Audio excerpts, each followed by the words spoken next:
கர்த்தருக்கு ஸ்தோத்திரம். தெய்வ சமூக தப்ப நிகழ்ச்சியில நம்ம பார்க்கக்கூடிய காரியம் மனம் திரும்புதல். நம்ம பார்க்கக்கூடிய வார்த்தை என்னன்னு பார்த்தீங்கன்னா மனம் திரும்புதல். மனம் திரும்புதல்னா என்னங்க? நம்ம ஒரு காரியத்தை செய்து அது தவறுன்னு தெரிந்து அதுல இருந்து மனம் மாறி வருகிறது தான் மனம் திரும்புதல்.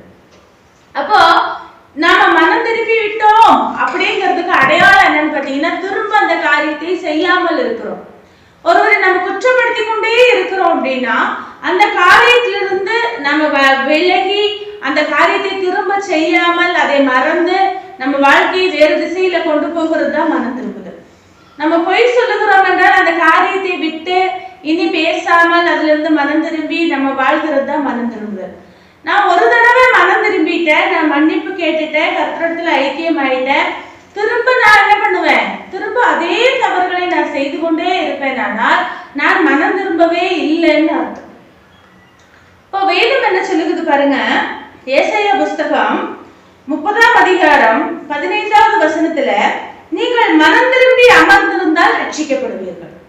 நாம மனம் திரும்ப வேண்டியது ரொம்ப அவசியம்.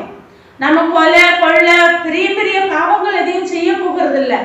ஆனாலும் சிலரை குற்றப்படுத்துகிறதும் வேதனைப்படுத்துகிறதும் ஒருவர் அழிவை பார்த்து சந்தோஷப்படுகிறதும் ஒருவருக்கு துன்பம் வந்தால் நம்ம மகிழ்ச்சி அடைகிறதும் நம்ம இன்னும் மனம் திரும்பலைங்கிறதுக்கு அர்த்தம்.